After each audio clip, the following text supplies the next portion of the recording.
Thank you, everyone, for your statements. I'm going to go back to Mr. Payne now. Thank you, Judge. When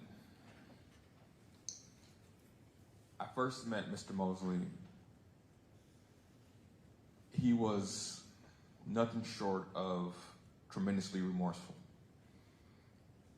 The only thing that has ever been in contention here was the fact that Mr. Mosley believed that he did everything he could to slow that car down, to move out of the way, and that this was a car accident.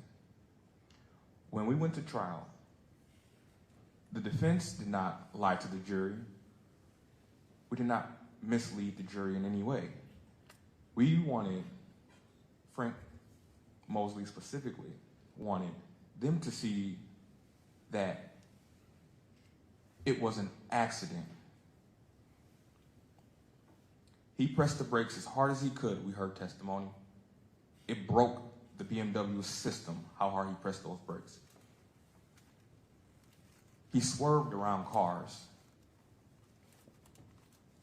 And ultimately, he hit the victim here.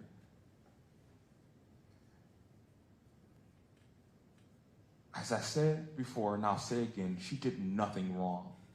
She was doing nothing wrong. This is 100% Frank Mosley's fault. But it's an accident, a tragic accident. I can listen to comments about myself, about defense's theories, but to paint Frank Mosley as a monster, as a person who did not care, is highly incorrect. He did care. He cared so much that he wrote letters to the family, to the victim, because that's what he wears every day as he's sitting in that cell.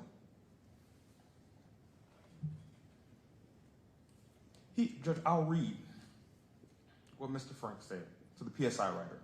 I take responsibility for what happened that caused her death and the death of her unborn child. If I could, I would change places with her. I don't know her, but she didn't deserve this, and there's a special place in heaven for her. We have grown men, 30, 40 years old, who fight, cheat, lie, and steal to get a favorable sentence. Mr. Mosley didn't do that. We have those same men who never accept what's coming to them. Mr. Mosley is different. I submitted a PSI, or I submitted my sentencing memorandum to the court. We know he graduated, but we also know that he is what I would call a very talented music artist. This case has never been, let's say, low stakes. Let's say everyone has known about this case since it started. It's been a very big deal. There are communities across Wisconsin listening to this court, from the victim side and from the defense's side. After this trial, Running Rebels asked me to speak to the children there. And their question was, what do we do in the situation? I told him to just stop. Stop. If you are in a car, you have drugs in your pocket, just stop. You have license plates that have issues, or this car's not yours, just stop. Just stop, because the court will understand and will respect you for just stopping. You did not make a situation worse. And I believe that a message does need to be sent. But what should that message be? If you make a mistake and we catch you, we're going to send you away for 40 years? Is that the message we want to give them? I don't think so. I think we want this to stop. I want it to stop. How do we get that? We have to reach the youth. And 40 years is unfathomable to a 20-year-old, unfathomable to a 17-year-old, 15-year-old. They think their life is over when it's really not. Sit there, stay calm, and let this process play out, because you will be treated fairly. The courts will hear you, But if you run and you cause this travesty, the death of a very innocent young lady, you're going to have worse consequences. So, Judge, I'm asking for a sentence that penalizes and punishes Mr. Mosby for sure, but one that also allows him to live more life, as I believe that would be consistent. And I can continue on saying, stop. It will only get worse if you run. Your life will not be over. We will deal with it on the back end. Thank you. Thank you, Mr. Payne. So I've heard from Mr. Payne, Mr. Mosley. This is your turn to speak. If you have a statement you want to read, that's fine. However you want to go forward. Go ahead, please.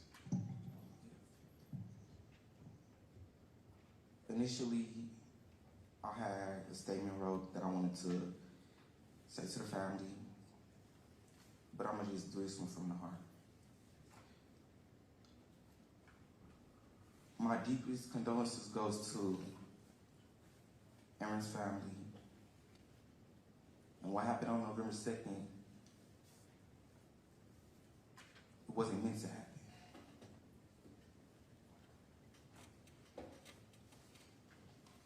People can feel how they want to feel about me. But I am who I am. My whole life I've been a black sheep. I've been a person in the background. The person that don't really get picked much. The person that never really say too much. But I've always been the smartest in the room. I made a mistake. One that might cost me my life. But I want them to know that it wasn't premeditated. It wasn't something that I meant to do. It was a mistake. A mistake that I pay with every day. Every day I sit in that cell, I think about it. What I could have did different. What I didn't do right. 7 months before the crash, my other dad, which is my stepdad, committed suicide right in front of my eyes. And it changed me. I never would have hurt Aaron willingly. Never. I wouldn't even think about it.